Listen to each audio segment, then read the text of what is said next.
What's going on YouTube? Today I'm very excited because I get to talk to you about this beautiful 77-inch LG C2 because LG is currently pushing out a new firmware update for the C2 and the G2 lineup. So as always, first thing I'm going to do to get things kicked off is I'm going to go in and check and see if my TV has been pushed the update yet. If not, I'll do a manual update to get things going, but let's go ahead and press and hold that settings button on the remote.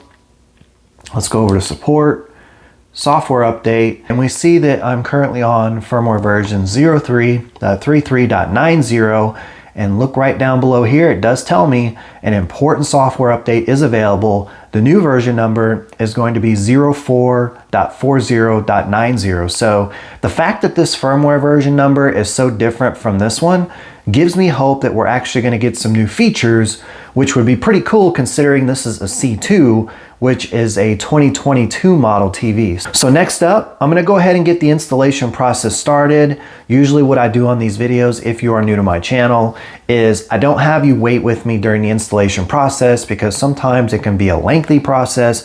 What I normally do is if I encounter any issues during installation, I'll come back in and let you know what that looks like. That way you know to hold off from doing the installation. If not, if the installation goes smoothly, I'll come back on the other side and we'll talk about what comes with the new update, which in this case is going to be 04.40.90.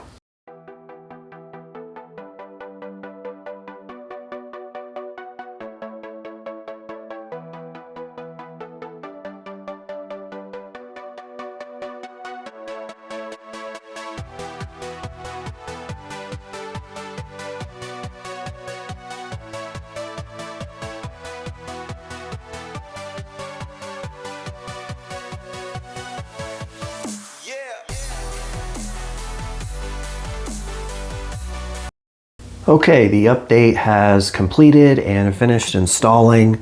I'd say it probably took 8 to 10 minutes or so. Not too bad, but also that lets me know that there's probably going to be some new features in this update, at least I hope so.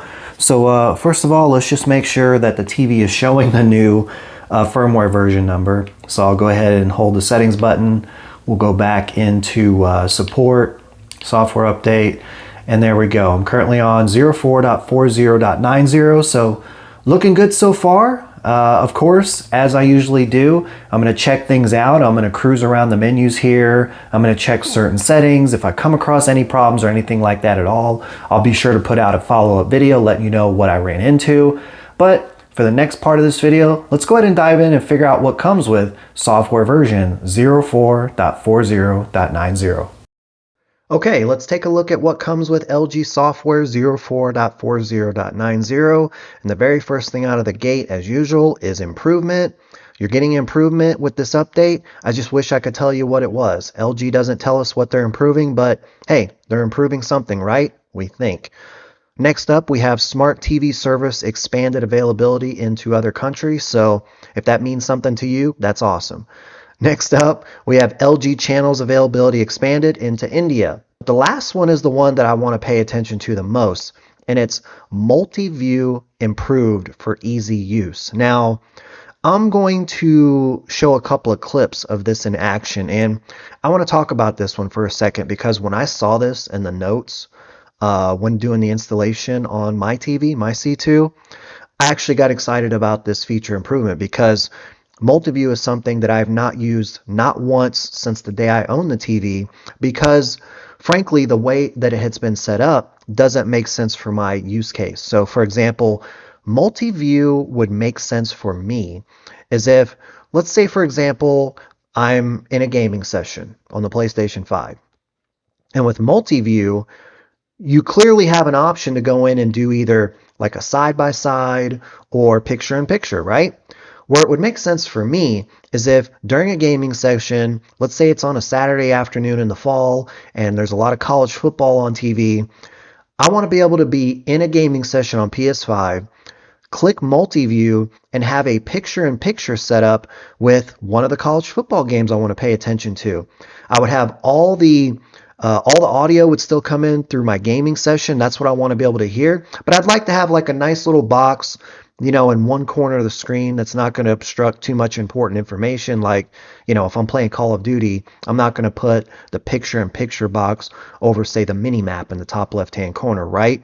But I would probably put it in, say, the top, like the bottom left-hand corner. But the way LG has had this multi-view set up is you can't do HDMI picture-in-picture. So for me, it's been a non-factor. Whenever I pull up the game dashboard in a gaming session, it's literally right there in my face, multi-view. It's something that they are wanting me to see as a feature, but the way they've had it set up has never made sense for my use case. So when I saw that they were going to be doing improvements to multi-view, I said, hell yeah, absolutely, finally, maybe I can actually utilize that feature.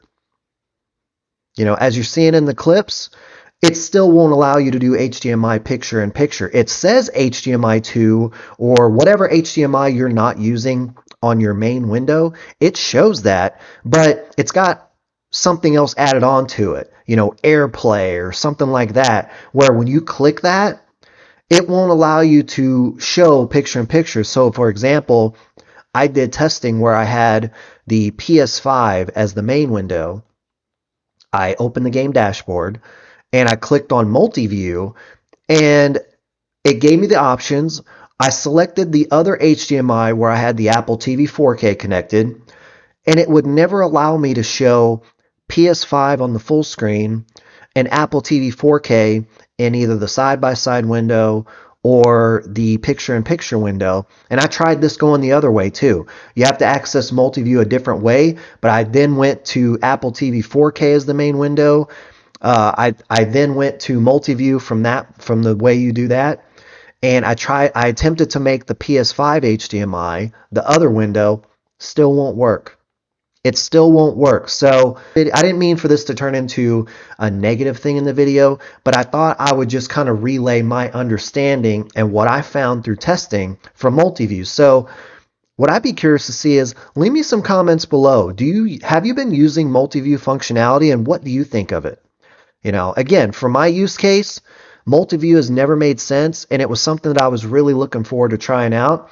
And I was even more looking forward to trying out once I saw they were actually doing something with the multi-view, perk or whatever you want to call it. But whatever improvements they've made, I'm not sure what they are because I haven't used it since the day I owned the TV. I have not once used it besides attempting to get it to work the way I hoped it would. But I just wanted to bring attention to, if you're somebody who is like me, never used multi-view, but you were hoping they might make a change to it to allow you to do HDMI and HDMI multi-view, picture-in-picture, side-by-side, at least to this point, I haven't figured out a way to do it. If you have some ways to get around this and to actually make that function work, drop a comment below and let me know what it is.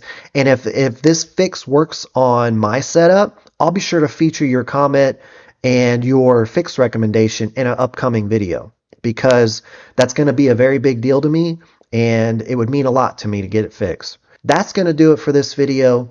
If you did enjoy the content, hit that like button. Really helps support the channel. Doesn't cost you anything. And if you're new here and this is your first time seeing one of my videos, I hope you enjoyed the content. If you want to stick around and see more content, hit that subscribe button. And of course, hit the bell notification so you don't miss my future uploads. But as always, with all that being said, until the next one.